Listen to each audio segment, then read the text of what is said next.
সাহাবী ছিলেন, ওনার নাম ছিলেন হযরত আব্দুল্লাহ আনসারী। জোরে বলা যাবে না সুবহানাল্লাহ?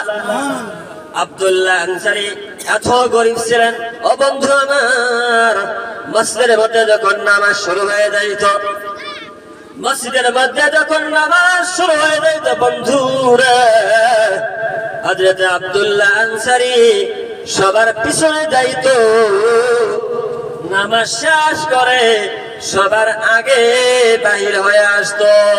খেয়াল করে শুনতেন। অল্প সময় বলে আমি শেষ দেবো, আরো বক্তা দুইটা আছে। আমার ভাইজান হযরত ওমর ফারুক রাদিয়াল্লাহু তাআলা আনহু, হযরত আলী কাররামাল্লাহু তাআলা ওয়াজহু, হযরত সালমান ফারসি রাদিয়াল্লাহু তাআলা আনহু, হযরত আবু বকর সিদ্দিক রাদিয়াল্লাহু তাআলা আনহু, এই চারজন সাহাবী এই দৃশ্যটা দেখে ফেললেন। ও বন্ধু আমার, সাহাবারা কানাকানি শুরু করে দিলেন, সাহাবীরা কানাকানি শুরু করে দিলেন। কেন আব্দুল্লাহ আনসারী মসজিদের মধ্যে সবার পিছনে ঢোকে আর নামাজ শেষ হওয়ার আগে সবার আগে কেন বাইরে হয়ে যায়? এর বিষয়টা কি জানতে হবে।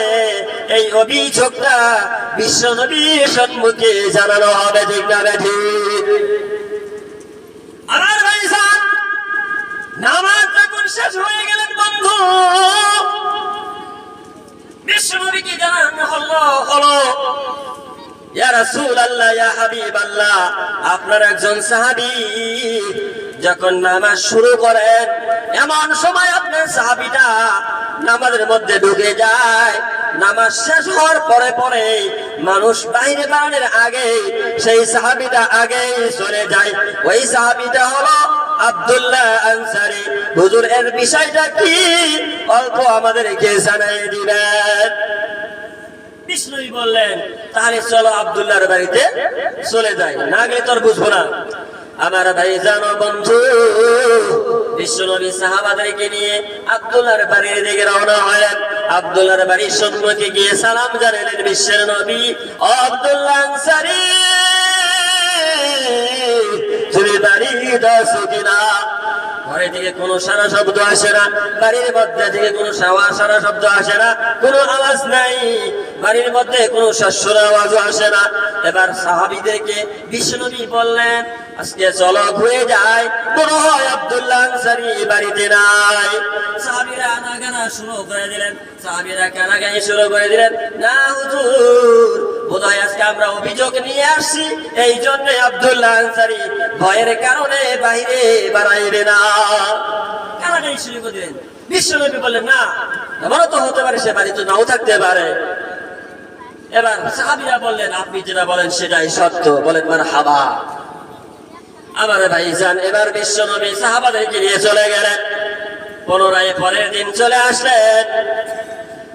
আসলেন যখন সালাম জানিয়ে দিলেন বিশ্বের নবী, ঘরে কোণা থেকে আব্দুল্লাহ আনসারী লাব্বাইক ইয়া রাসূলুল্লাহ বলে সিদকার মেরে দৌড় মারলেন, হুজুর গো, আমি গুনাহগারের বাড়ি থেকে কেমনে আসলেন গো হুজুর? আপনি যদি কোন সাহাবীর দ্বারাই খবর দিতেন গো হুজুর, আমি আব্দুল্লাহ আনসারী সঙ্গে সঙ্গে আপনার নবীর সম্মুখে হাজির হয়ে যাইতাম। জোরে বলুন না সুবহানাল্লাহ। আমার ভাই জানো বন্ধু, এবার বিশ্ব নবী বললেন, ও সাহাবী, তোমার নামে এই সাহাবীরা অভিযোগ জানিয়ে দিল, তুমি বলে মসজিদ নববীর মধ্যে ঢোকো, যখন নামাজ শুরু হয়ে যায় সবার পিছনে ঢোকো, নামাজ শেষ হওয়ার পরে পরে সবার আগে কেন বাইর হয়ে আসো? এর কারণটা কি আমি কি জানতে পারি? আব্দুল্লাহ আনসারী দুইটা চোখের পানি ছেড়ে দিয়ে টপ টপ করে ছেড়ে দিয়ে কান্দার বলে, নবী গো, কি বলবো আমার দুঃখের কথা গো নবী, আমার বাড়িতে আমার স্ত্রী আছে গো নবী, দুইটি সন্তান আছে, ও নবী, আমরা দুজন স্বামী স্ত্রী মিলে একটি মাত্র জামা, একটি মাত্র জামা গো নবী।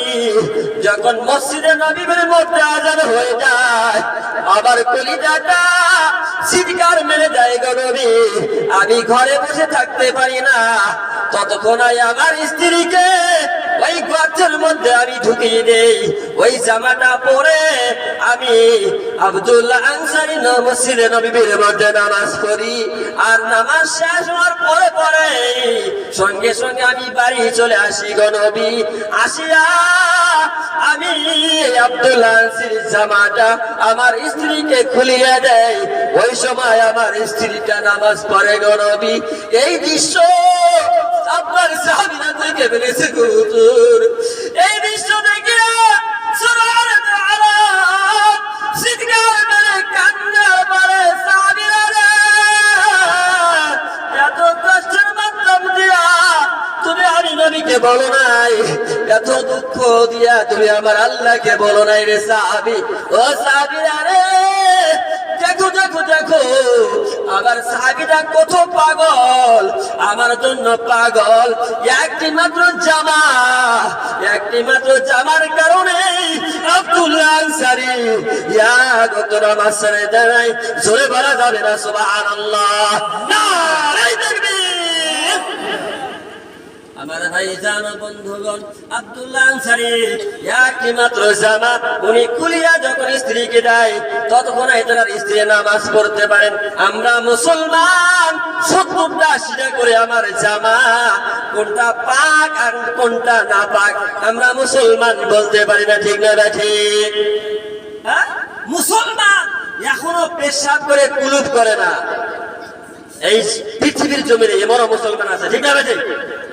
হ্যাঁ, একটা মুনতাজামের একটা হাদিসে বলা হয়েছে যে ব্যক্তি পেশাব করে কুলুপ করে এমন অবস্থায় যদি সে ইন্তেকাল হয়ে যায় কিয়ামতের ময়দানে সে শহীদি দরজায় মরণ হয়ে যায়। বলেন সুবহানাল্লাহ। আর আমরা এমন মুসলমান একটা ইট এনে রাখবো, একটা কুলুপ এনে রাখবো, টয়লেট পেপার রাখবো, সেটাও আমরা ব্যবহার করি না। নারে তাকবীর। হযরত মাওলানা আব্দুল কুদ্দুস আনসারী সাহেব কি বলে জিন্দাবাদ। আমার ভাইজান সংকীর্ণ সময়ের মধ্যে শেষ করে দিবেন। ও বন্ধু, আব্দুল্লাহ আনসারীর বুকের মধ্যে ছড়ায় দিয়ে আব্দুল্লাহ আনসারীর মাথা মানে আসর মেরে দিলেন, সোহাগ করে দিলেন। ও ভাইজান, উসমান কি ডাক দিয়া